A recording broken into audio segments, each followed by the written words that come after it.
Hey world, welcome to an intimate conversation, a quiet storm conversation with me, the Love King of Soul and R&B Radio, Raheem DeVaughn, your voice of love on 96.3 WHUR, and also, channel 141 HUR Voices on Sirius XM on the weekends.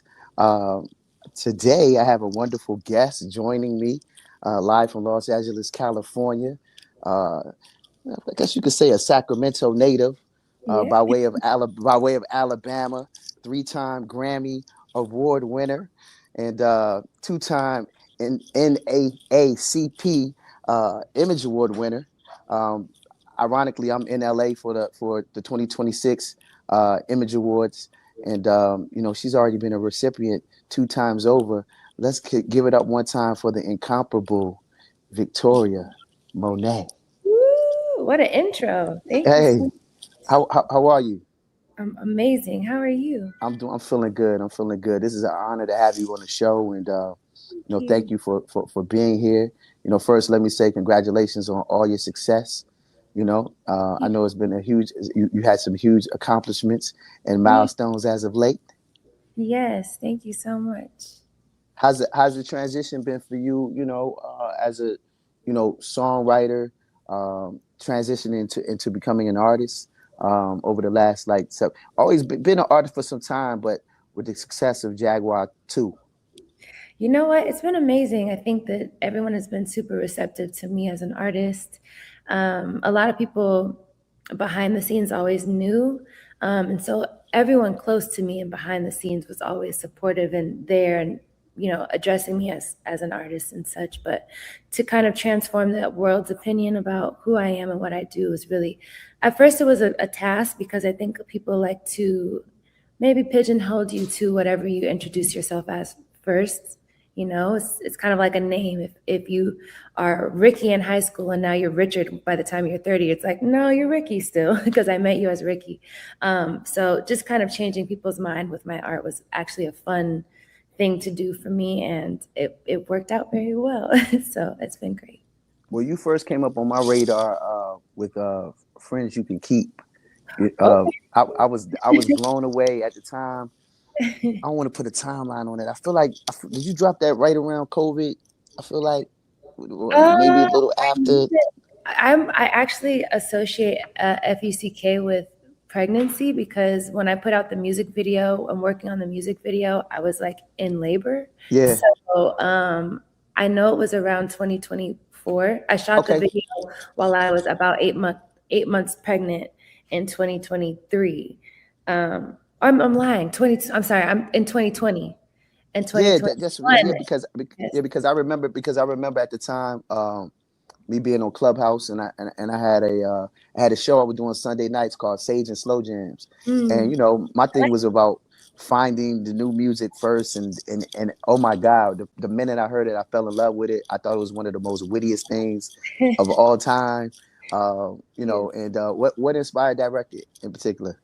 You know what? I think it's about the dating scene and about being I'm kind of non-committal and still being able to have fun because you're grown and you're single and you're allowed to do so. So letting the other person know that like I'm cool. You don't have to play like we have this whole future together. We can just have this moment together and be fine, and that's perfectly acceptable. So just putting that into a creative narrative through song and like a witty way of saying the thing that people are already doing. So You are an exceptional artist, thank phenomenal songwriter. From one writer to another. What's your writing process like? for Typically, like me, paint the room for me, like when you're in the studio, or I mean, you is there a pen and a pad, or you can see it's like a freestyle writer. Like, what's the yeah. process like? First of all, it's dark. I can't see anything. So walking out of the studio, you'll need to adjust your eyes. But I kind of like to eliminate one sense so that another sense gets stronger. So darkness, so that you can't really focus on who's watching, what's in the room, and all of that. There's usually candle. I love sage. I love Palo Santo, setting the vibes. Um, with that type of smells and frequencies. And there is no pen and paper. I like to go just right off my head. I used to write just by pacing back and forth, and I'd write the song and then go in the booth and record it. Now for this album process, I've been doing it a little bit different, where I'm just on the microphone in the room, not the booth, like the live room, or sorry, recording room, and just off the top, just whatever happens on the microphone, and then I'll go back and listen and kind of pick whatever I liked from there. It's like shopping for melodies after that. Now, Um, do you put yourself on a, like, is there like a 30-minute rule, say the 30-minute writer rule that I've been heard about, or are you just lost in time in the creative process? Yeah, I'm just lost in it. It should feel like a place with no rules actually for me. I think a lot of our lives are so structured and it's not necessarily natural. We're supposed to kind of wake up when our bodies wake up with the sun, and right now in our life we have alarms, and then we have times to be a place and then times to leave a place, and it's just like all of these rules. So in the studio I like to feel like it's just open air and free. And if I don't write a song, it's fine, because the energy that I got within that session helps me write the song the next day. And if I write 5 songs, great. But there's just really no rules, and that's the place of freedom for me. So Now, in DC, in the DMV area, you are a DMV favorite. Especially here at HUR. From coasting to On My Mama to I appreciate SOS. you. You guys, We've been on top of it. Even your Christmas, your Christmas twist on the records. You know what I mean? Master Deluxes and all things. On My Mama, of course, was huge hit for you. Um, I guess you could say it was probably your breakthrough record. You know what I mean? yeah. What does the song mean to you? How did that come about? I love the ATL twist to it. You know what I mean? The southern twist to it on the Yeah, hip hop side. How long did you take to put that together? that was it's so funny. Everything's relative to pregnancy in my mind, but that record was done about 6 or 7 weeks after I gave birth to my daughter, and the subject matter probably came from subconscious things that about motherhood and me being a new mom, and my mom was there to help, and so it's kind of one of the subjects that felt natural to me, because other than that, I had been in the house kind of in COVID with everyone for the previous year. So my experiences were diluted and kind of not normal. I mean, as the world would experience as well. But um, my family is from the South. My mom's from Mobile, Alabama. I was born in Atlanta. So there is a Southern influence that I have in an undertone, because all of my aunts and everybody, my mom, my grandma, grandpa, Southern. But I was raised in Sacramento, so there's like this duality that I have. So bringing Southern elements into my music felt really natural as well, and then also a perfect platform to create great choreography with Sean Bankhead, and all of my favorite dancers in the music video. So that record felt really great, and so I'm excited to kind of transition into new single "Let Me," which feels like it does have some Southern energy as well. I've seen like Howard Majorettes pick it up already, which I'm obsessed with. So I'm excited to kind of tie that thread and then let that lead into the new direction of music. Yeah, I'm excited about the new music. We all are excited about the new music. Um, I know that you know as an artist, um, parenthood never stops. Can you talk about the beauty of parenthood for you? Having your child. And what it's like as an artist, full time artist, and juggling. Motherhood. Yeah, it's definitely a juggle. It's a circus act. In addition to being a mom, I'm also in culinary school right now. I'm working on my album. I'm in all kinds of extracurriculars, qigong, tai chi, boxing, weight training, stretch classes. Like I'm definitely energetically spread, um, somewhat thin, but I feel like the activities that I am doing are re-energizing, so it doesn't feel like that. So being a mom on top of everything else is really an honor, and I have a great community of people to help and be there. I think that's an important part about motherhood as well. It's like you're not alone. It is like a hood of people who understand and can relate to everything that you're experiencing and have advice and kind of chats to kind of vent and all of those things. So it's a community effort. But to be a mom is such an honor. I have the best baby girl. She's not a baby anymore. She just turned 5 like last week. So she's growing up fast, but she's great. It's amazing, a huge blessing. And for what I remember, she's like a songbird too. I think I remember you like reposting you one day. I feel like she was in the studio laying her first record down. Yeah, she's actually on this album as well. So Dope, excited about that. dope. I'm loving your work with Camper. Can you tell us? I know this is not the first time that you work with Camper. No. I'm a fan of his production. Talk a little bit about "Let Me" in the new single. So Camper and I met probably in 2012. He was doing music. I mean, obviously he was doing music, but I was on the songwriting side, and we had sessions um, through Big John, putting people together and like putting his favorite people in the same room. And so it's almost one of those people I feel like I've just known the whole time. Same situation with D-Mile. I met him in 2009. So all of the people around me that are working with me are so much more than just co-workers. We feel like family, like cousins, brothers and sisters, like, so they know the ins and outs of my personal life, but also music. And I think that you can feel that energy when we work together in the undertone of our music. So Let Me was very easy. It just came almost like God gave me a gift and it just flowed. Like the first verse is a melody and lyrics that just came right out. Like I was explaining earlier, just on the microphone, it was just there. And it's almost like I don't recall everything about how it came, but that's what I think about. The best songs come to you as gifts when you're faithful and when you are God fearing and when you're open and you have your hands open to the ideas and you're in the right space, they come. So Let Me, subject matter wise, just lends itself for your partner to be vulnerable and letting them know that you can handle it. You're not going to run from their issues or their dark spots, or you actually want to be there to hold their hand through it and heal them and heal with them and be there. So it's kind of, I like the sentiment because I think there's plenty of songs these days that explain how much we want from our partner, that we want the Birkins, we want the this, we want the money, we want that. So just from a feminine standpoint, just letting a partner know that it doesn't have to be that. You don't have to come up with all that. You can just be you and even come with your problems, come with your insecurities, and we can work through it together. It's funny tonight on the Quiet Storm. My love language conversation it speaks on the vulnerability of a man and men just seeking a woman to have like for us that safe space that we need. Knowing that we can confide and know that this is a safe space because as men we walk around with so much. So thank you for that.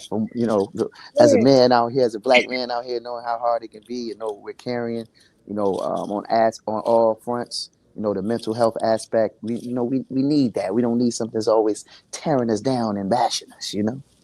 Right. And I feel the same way about women too. There's a Yeah, lot of songs that degrade women and tell us to sit absolutely. down, Yeah, do this and that. And so when you get those songs that are feel like a appreciation yeah. for women and with integrity, that always is like a nice light in the darkness of the world and the way that we're thinking right now. So it is a back and forth with masculine and feminine energy within each of us both need to balance out. Make sure that we let each other know that we're cool. We're And not enemies. that's what I loved about on my mama. I think that it I interpreted it as an anthem. Thank For you. women, for women. Yeah. Knowing that you had just gave birth to your daughter. You know, um, I'm a parent, so I understand. Postpartum and all the Yeah. things, and like I think that it just became a record that was just like just dope, like to celebrate for you to say celebrate Black woman anthem, celebrate women anthem. Yes, the goal was for it to be an affirmation for yourself. So even when you're singing it subconsciously, you're telling yourself, how you should feel about yourself versus tearing yourself down. And to get that mix with the ability to be able to be played at the cookout, at the party, like usually you kind of get a record that's more preachy and you're like, I don't want to hear that right now. But the combination of the two, I think, was one of the things that made the record so special. Is just you can be out and party, but you can also be positive about yourself and, big yourself up. Now you mentioned the cookout, you mentioned the party. Two of these things, you of course at cookouts and parties you have libation, but you Yeah. also have food. And Yes. word on the street is you can burn in that kitchen, and that Yeah. you're currently in culinary school. Yeah. Can you talk a little bit about that? Like, what's some of the favorite things that you like to make, and what inspired you to enroll in culinary school? The inspiration comes from my family. I come from a family of people who can really throw down. My grandma being one of those people, and she actually passed away the year that I moved to LA. Mm. I was very young, so I didn't really get the chance to ask her the questions I would ask her now about the recipes or how the processes of cooking and why she did this and how to do this. So culinary school seems like somewhat of an ode to her, and also something that I always wanted to do because one of my love languages is acts of service. And I think when people are hungry, one way to show them love is to feed them, and everybody got to eat. So I love being able to provide that element. I'm in what is it called, international course right now, so I'm learning lots of different cultures from Japanese cuisine to macrobiotics, Ayurvedic. We've done India, China, Caribbean, South America, like so many different things. So I feel like I'm connected more to the world through food, and we're discovering that there's a lot of crossover, and we're all more alike than we even realize. So it's a cool lesson. Now I'm a foodie, so let me know when the tasting is. You know what What's I your mean? favorite? Yeah, What's your I food? mean, I've been vegan most of my life, but I am in a place transparently where I can appreciate lamb. I love lamb. I love That's wild caught fish. You know what okay. I mean? I'm a fruits and vegetable guy. You know what I mean? So that's Uh, why your skin is glowing. I see it. yeah, you know what I No, mean? because I'm actually in a health centered plant based course, so I could really Okay. whip up something well for you. Um, and then if anybody wants meat or dairy or anything, that's always a easy addition. But plant based cooking is where what I'm learning right now. So Could you see yourself maybe doing a small restaurant, or food truck, or in your immediate future? I don't think I would want to work in one, or Hmm. maybe I would own one if someone I trusted, like a chef I trusted, could really run it to the highest capacity. But my goal is more so reaching more people. So I'd like to have something on the shelves. Hmm. So like a healthy version of sauces or Mm. really incredible cookie dough that's fresh and doesn't have the extra ingredients. Like I love the baking element as well. So um, but to answer your question, I most likely not a like standalone place. I do probably want to do during tour like food truck situation, but outside of my venues, just for those occasions. Kind of get people to have, they experience the music, but they also experience with more senses, so their taste buds, and they can, see and hear and smell. Like it just is all encompassing. So that's something I'm looking into doing. Now, before we go, I have to say that I had the opportunity to see you live in Boston. Okay. uh, DJ Money, who was a great friend of mine. He knows I'm a huge Victoria Monét fan, so he surprised me with some tickets. I flew in to, No. yeah, yeah. So yeah, I was there, and we did get an opportunity to get a photo together. But the show um, was incredible. Like, the show was incredible. How much work do you put into your show? I mean, when I say incredible, I mean like the full package, like sound great, look great, choreography, the singers were on point, the band was on point, Yeah. um, the lighting. Um, Thank you. how much I could tell that you put a lot of work into that, and what can we expect next in that space? Word on the street is that you're going on tour with Bruno Mars. You know, Yes. Beyond. Congratulations, and what can we expect? You know what? I'm going to continue to raise the bar for myself. I really am inspired by the greats, you know, Michael Jackson, Beyonce. These are people who, Janet Jackson. These are people who encompass the voice, the look, the wardrobe, the set design, and then you can really tell that how much work that they put into their show. So I love to rehearse. My team doesn't really love it because it definitely amps up the budget, and I end up being more in the hole. I'm in the Cardi B situation where it's like I'm always paying to go on tour, but I don't mind because it's something that I love to do, and I wouldn't want to shift the quality of the show just to save money. Like it's not really my mindset. Maybe not the best business mindset, but I think eventually it pays off because of the quality of the show. So during the summer, I'm only doing European dates. I think a lot of people are a bit confused that me opening for Bruno, he starts in the US. So Leon Okay. Thomas is doing the US dates along with Ray, and then I'll do all of Europe. So if you can come out, I don't know if that's too far. I mean, I guess it's easier for you because you're on the East Coast. Like the flight to the Europe is not as bad as a flight from LA to Yeah. Europe. So maybe you can reach a show, but the goal is really just to up the bar for myself and do an even better show than I had before. I see that you're definitely going to do that. I can't wait to see, what the career holds for you Thank 5 years from now, 10 years from now, 20 years from now. I'm Okay, speaking speak life into it. That you are one of the absolute greats. it. Let people know where they can find you on social media, all the places, all the things, and when we can expect a new album. Yes. So the album's definitely coming out this year. I don't have a release date yet, but I will share it with you ASAP and along with the title of the album, which I feel is really special. You can find me and follow me everywhere at Victoria Monét. Monet spelled Monet. Um, and yeah, that I would love to communicate with everyone who wants to reach out through comments, through DMs. So come follow me and join me on this journey.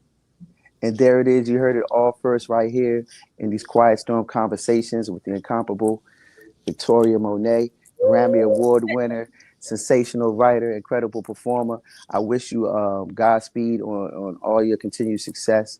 And I look forward to sitting down with you in person one day. And Yeah, I wish keep I knew keep you keep in doing LA. keep doing what you're doing because you're doing it with integrity and a beam of light. I appreciate you so much. Bless you. Thank you so much. All right, love life. Okay, bye.